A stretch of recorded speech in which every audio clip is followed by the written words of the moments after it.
Meow. Meow. What, Fred? Yeah. Come on, that's gotta be heavy enough. That's gotta be heavy enough.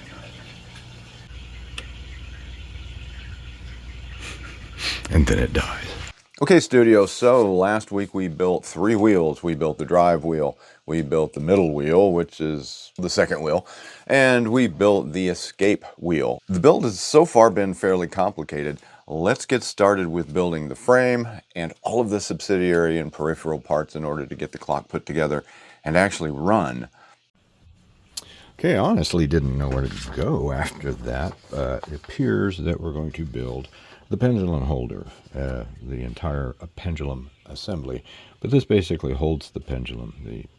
There's a few more pieces, but we have an armature. We have a number 16, which is this little guy here, who will be going right there. Apparently, that's a squirrel, I think. There and there, and then we have this block that goes through these guys, and oh, we have another washer. We have a washer that goes on the opposite side of this.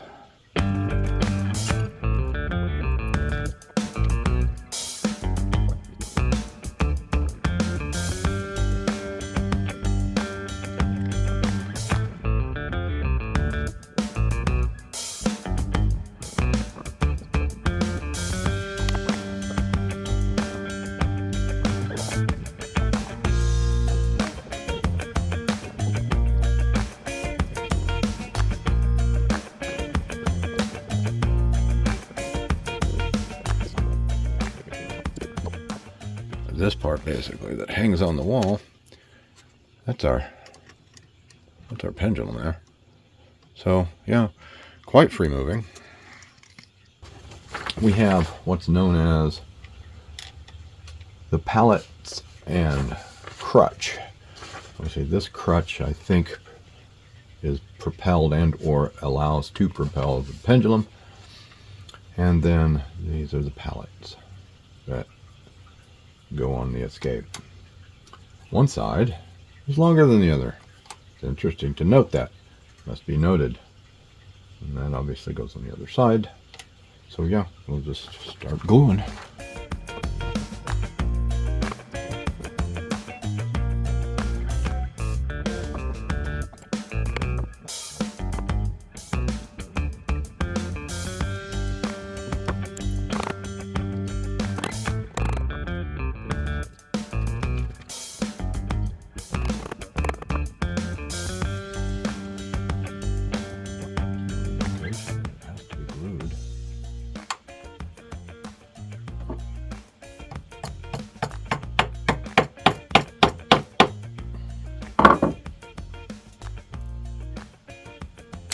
Oh, this is what happens with plywood. Maybe I should make this out of oak.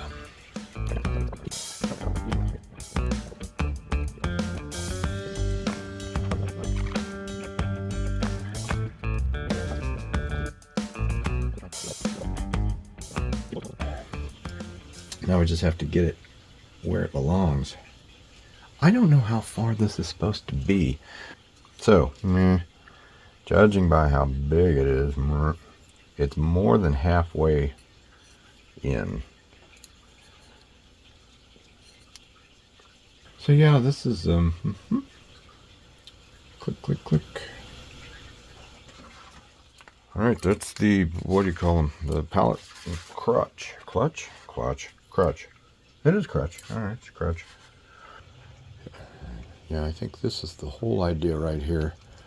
I think that moves it like so. Boy, is it complicated, yeah.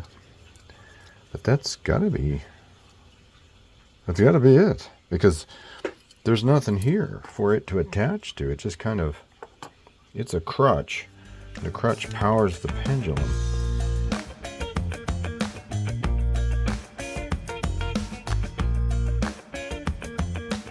This is the weights, are the pendulum weight. These are the hour wheels and the hands that go with them. So that's more of that. And these are still some pieces. Let's go ahead and start building the frame. Okay, I just discovered something. Our little friend, the pallets, they can't be on this. Because the reason why there's a washer is because this has to be on the opposite side of this.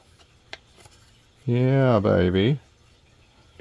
Go figure. So we've got this guy. He goes all the way in, I think. Okay, so what I'm doing is, that goes there. Then, we have our central spine. It goes here. Yep. And these fit right in place there. So far, so good.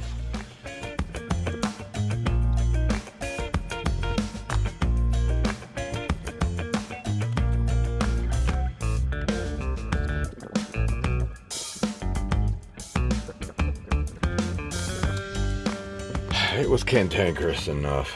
I don't know if you're supposed to, but I glued it. And I didn't do too good a job of it. I left a bunch of... Well, these little pins go in the front here to hold the frontispiece on, also at the bottom. But I went ahead and I glued everything back here. I glued the spine up. I glued the pendulum support. I glued back up in here. I glued it.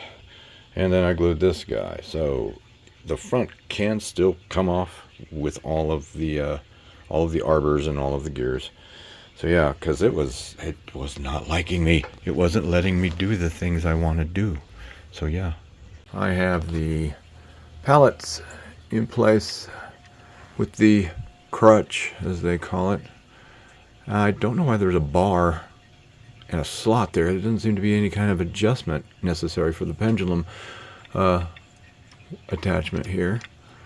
But other than that, I mean, you can see it stands very nicely. I don't want to move it too much because this front will pop off. But yeah, pretty much just free swings there. I got this a little crooked. I'm not real happy about that, but it's just a free swinging pendulum with washers in place. So.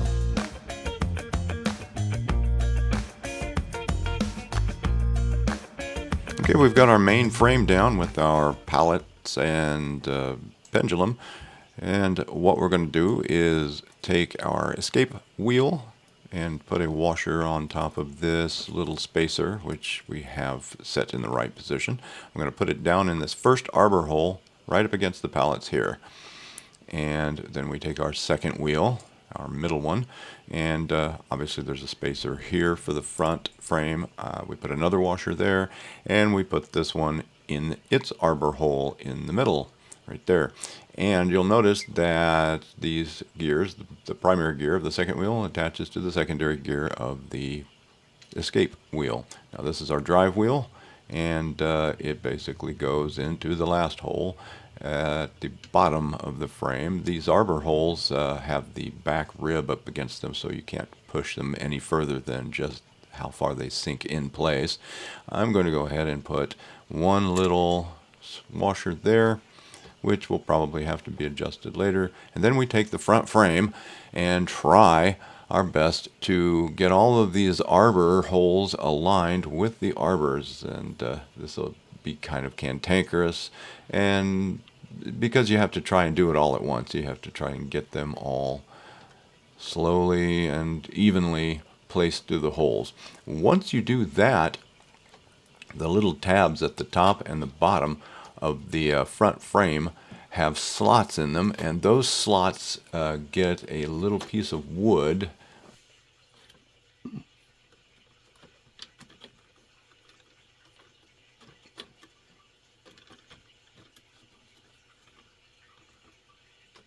all the wheels seem nice and tight.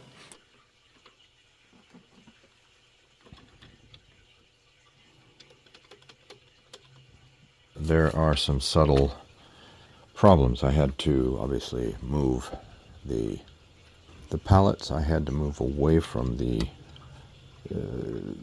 escape gear so that it would free spin, because you're supposed to test it to make sure that it pretty much works just fine. There's one small problem in that for some reason this shaft ended up being too long, and of course it's glued now, and you can see how these gears almost aren't touching. So rather than try to bust these guys free, even though I think I might be able to just tap them through a little bit more, might be a better alternative than what I was planning, which was basically just taking another gear and adding it to that, but that would just start becoming obese. So, okay, after pounding the arbor back, or basically the gears forward on both of these to get the gears right in line with the cog below it, check this out.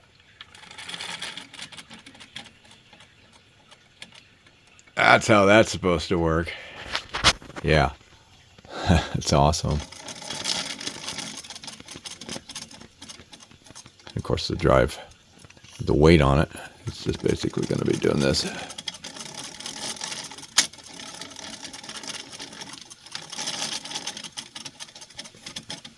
Happy with that.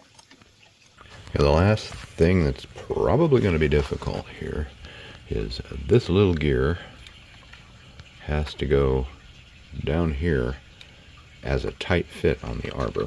Well, we're all built and everything, so I'm trying to figure out a way to do it without crushing everything. I'll probably just have to grab this with a plier and try and knock that down a little bit. But that's what we need. Once that's in, we put a little arbor here, and we have these gears. Or what's left. One is for the minute hand, and one is for the second hand. Now, this is technically going to be the hour hand, and this should be the minute hand. Or vice versa. I don't know. Either one of those. We'll get that done right now. Okay, so that wasn't easy, but we got it. So I don't quite know exactly how far that goes. Okay, so spacer, gear, collar. I basically cheated and used super glue. I got tired of waiting for it. I didn't even have to use the accelerator on it. That will hold quite nicely. So that goes there. And we still have to build this gear. After that, we put the hands on. And the working parts of this clock are basically done. We still have to build our pendulum. Yeah. But it'll be nice to see what this actually looks like on the face of this. Let's find out right now. It's going to look like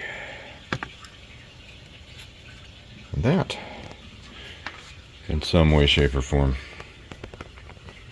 To get this arbor high enough away from this is obviously an afterthought or a mistake in the distance that I had to change.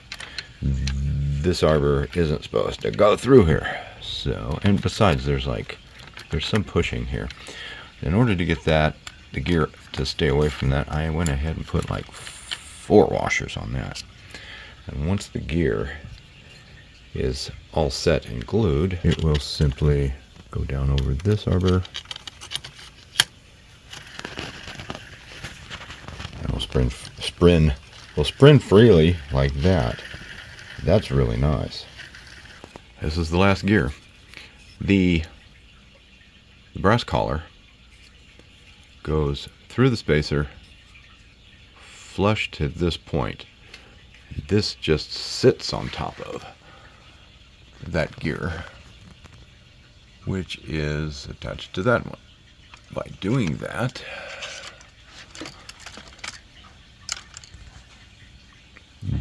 this being driven by this wheel spins this hand. This hand is driven by the drive wheel. So yeah, all of this is just, this whole wheel assembly and gear assembly is simply a gear ratio to power this hand. So that's kind of cool. There's a cap that's supposed to go over here so that it won't come off. Alright, I actually cut these arbors, and those are supposed to go in these holes, but the plans call for bolts and or. And the holes are too big for the arbors, so don't cut those. Use bolts, or I just happen to have a whole lot more of this brass stock, so these holes fit that brass stock. So what's going to happen is it's going to go through here. I had to size it so that it's above this gear. And I have a piece of brass here. I have this other piece of brass that I could cut down, maybe. But I'm thinking once these sink to the front of this wood, then that face, the clock face, should be done. And then we can just adjust where the hands are in accordance to the face. So they'll be quite a bit above it. This one, of course, goes around the collar.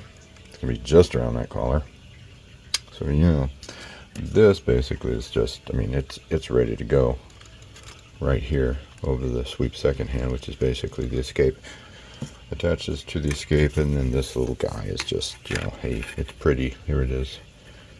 So there's a little bitty brass collar that was sticking out. I had to cut it down so that this hand is closer, actually, to the clock face. Because they just stuck out so egregiously I couldn't stand it. And this hand, your minute hand, literally is what stops the whole thing from being able to be pulled out away from. So yeah, we are approaching the result. So as far as design's concerned, this was a little superfluous. I mean, honestly, I would have just taken this front frame and expanded it on the laser and made the sweep second hand, you know, part of the frame.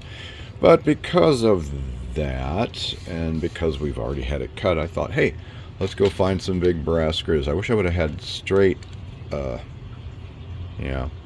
flat blade, because that's typical, and they didn't have, you know, Phillips screws back then, but at least they're brass. So that'll look okay. So we have the hands on. We're preparing the sweep second hand. Then all we need to do is build the pendulum. Now the pendulum calls for this size. I didn't have one of those. I have this big honkin'. I honestly have a 1/2 inch. This is literally a 1/2 inch. I think this one's 3/8. So I will be modifying it to accept this because, hey, I don't want to go buy another dowel. And it'll look better big and thick anyway.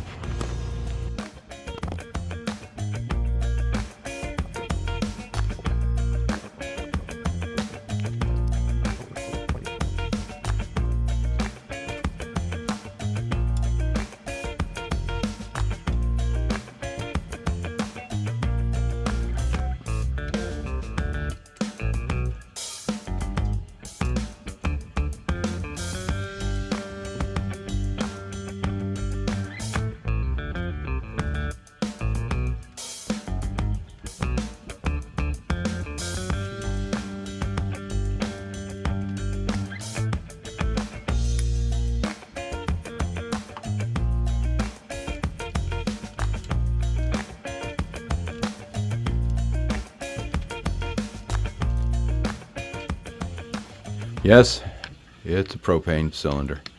Hey, you know what? We use what we have. All right, let's focus on it. See if we can't get it to run. Now, focus on it now. I think what it wants to do is go this way. What, Fred? Yeah. Come on, that's got to be heavy enough. gotta be heavy enough. It kept stopping, and I was wondering why, and it's because right up there by the pallets, this little spacer right there, I didn't put a washer on there, and the spacer was jacked up too close to the back frame. So I just moved it back a little bit, and magically it's got all the power in the world. So that is awesome. Also, I think my stick, oh hush, Zeusy. I think my stick's a little too heavy, so that thing makes it to where it has a hard time moving it back and forth. But we'll see if I still need the regulation. Yeah, working. Been working for about 10 minutes. And I have a cat. Meow. Meow. Meow. Meow. Meow. Meow. Meow. Meow. So that was probably the most difficult project I've ever done on the laser engraver. I've done quite a few, and that one kind of tested my boundaries a little bit. Now, is it too difficult for the layman who wants to just start off with a laser engraver and start building things? I'd say unless you're handy with cutting pieces of metal and things of that nature, you might want to shy away from this one until you get a little bit of competency with the laser and other things. But what a great project for a family to get involved with, and actually have something interesting to show for it at the end of it. So yeah, I hope you enjoyed this little journey with me, and stay tuned for more bizarre, interesting things to build, because, you know, you need to keep making things because it's cool. See you next time.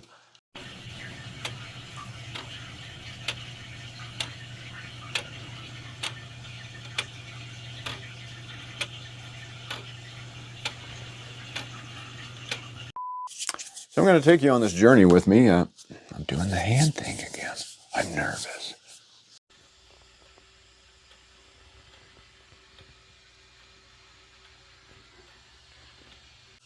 Well, come on. There you go. All right, you can be in Daddy's lap for a minute. Needy children with fur and paws. Look at the camera. All right. Wow, she didn't growl at me. That's big.